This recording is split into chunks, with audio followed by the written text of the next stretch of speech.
भक्तो राधे राधे राधे राधे जय जय जय श्री गुरुदेव नमो नमो नमो गुरुदेव नमो जय श्री राधे। भक्तो राधे राधे।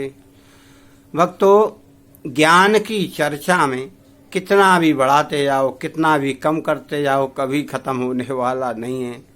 आज ज्ञान की चर्चा एक अपने स्वयं के अनुभव वाली है और मैं तो ज़्यादातर अनुभव की ही बातें सुनाता हूँ, या साक्षात की हुई हूँ या साक्षात घटी हूँ।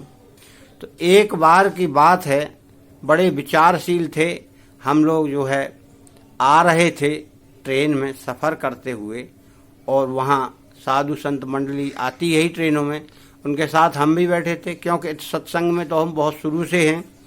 और मंडली के साथ बैठे बैठे बैठे बैठे ज्ञान चर्चाएं होती रहीं, भक्ति की चर्चाएं होती रहीं। तो उसमें से कई लोग बात करते रहे, ये ब्रह्मांड यूँ है, संसार यूँ है, ईश्वर यूँ है, भक्ति यूँ है, ये है, ईश्वर ऐसा करता है, वैसा करता है, संसार में ये करना चाहिए, वो करना चाहिए।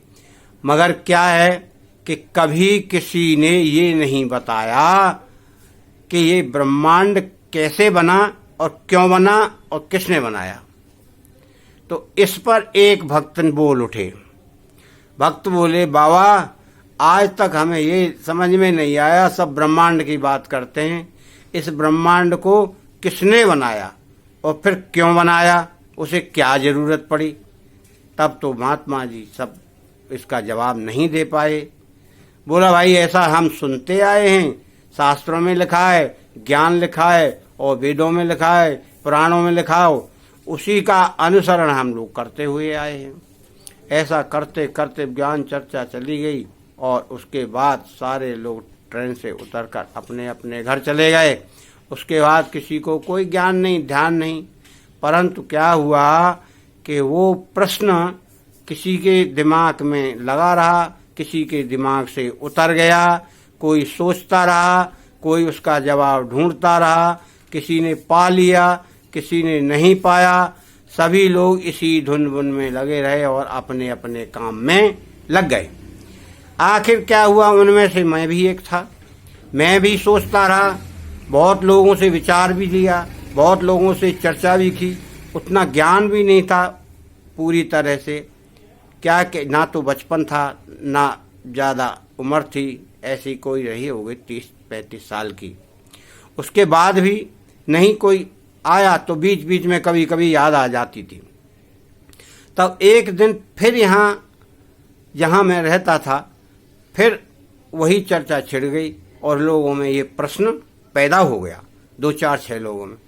तब कुछ उम्र ज़्यादा हो गई थी, तब उस दिन मेरा दिमाग बहुत सोचने पर मजबूर हो गया कि अगर ईश्वर है और उसने इस ब्रह्मांड को, संसार को बनाया, तो आखिर बनाया क्यों, उसे क्या जरूरत पड़ी। सर्वसमर्थवान व्यक्ति को इतना सब करने की जरूरत क्या है, उसे किसी चीज की, वस्तु की आवश्यकता नहीं, वो उसमें लिप्त नहीं है, संसार में व्याप्त है, उससे कोई लेना नहीं देना नहीं, माया से दूर है, माया व्याप्त कर रही है और माया संसार को दे रखी है। सब कुछ संसार में है मगर ईश्वर इस सब से हटकर है और इसका तमाशा दिखता रहता है।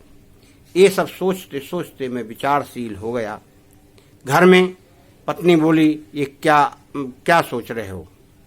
मैंने कहा, ऐसी ऐसी बात है, ये एक प्रश्न है, इसका जवाब मैं 2 दिन से ढूंढ रहा हूँ, बहुत गुणा भाग दिमाग लगा रहा हूँ, शास्त्र भी ढूंढ रहा हूँ, मगर इसका उत्तर नहीं मिल रहा।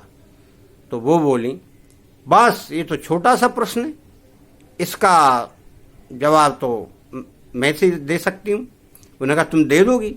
बोले, हाँ। अरे हमने कहा, तब तो आश्चर्य की बात है। मैं भी आश्चर्य में पड़ गया।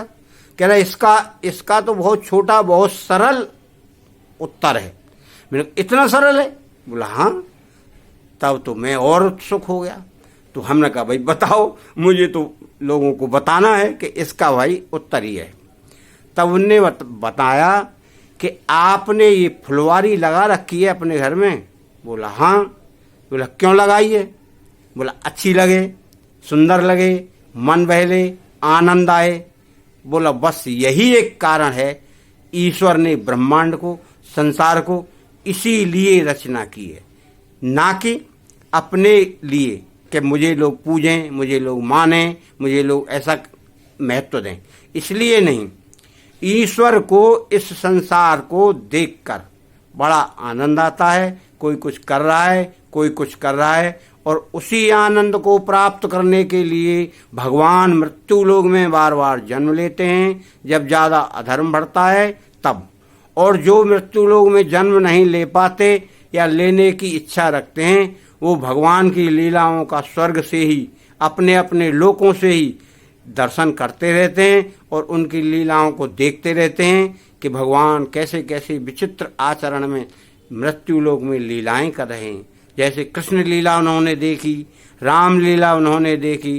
राम जब पैदा हुए बचपन से लेके लंका तक चढ़ाई में, इसी तरह ब्रजभूमि में कृष्ण का जन्म होते से ही और अंत कंस के अंत तक, और फिर द्वारका में महाभारत तक लोगों ने, ऋषियों ने, मुनियों ने प्रभु का चमत्कार देखा, प्रभु की शक्ति देखी, और देवताओं ने बड़े बड़े गुणगान भी किए और भगवान की उस लीला का आनंद लिया।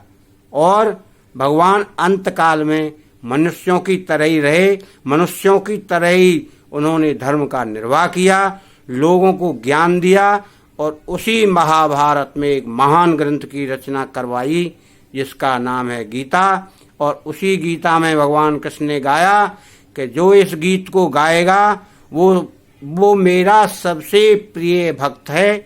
ये मेरा कार्य, उससे ज़्यादा कार्य करने वाला इस संसार में दूसरा मेरा कोई नहीं है। तो राधे राधे। भक्ति एक अमूल्य चीज़ है। भगवान का, ईश्वर का ध्यान करते रहें, मनन करते रहें, प्रभु की कृपा तो आएगी ही। आशा लगाओगे तो आशा से तो आसमान भी टिका है। राधे राधे भक्तों। जय श्री राधे, जय जय राधे, जय श्री गुरुदेव। नमो नमो नमो।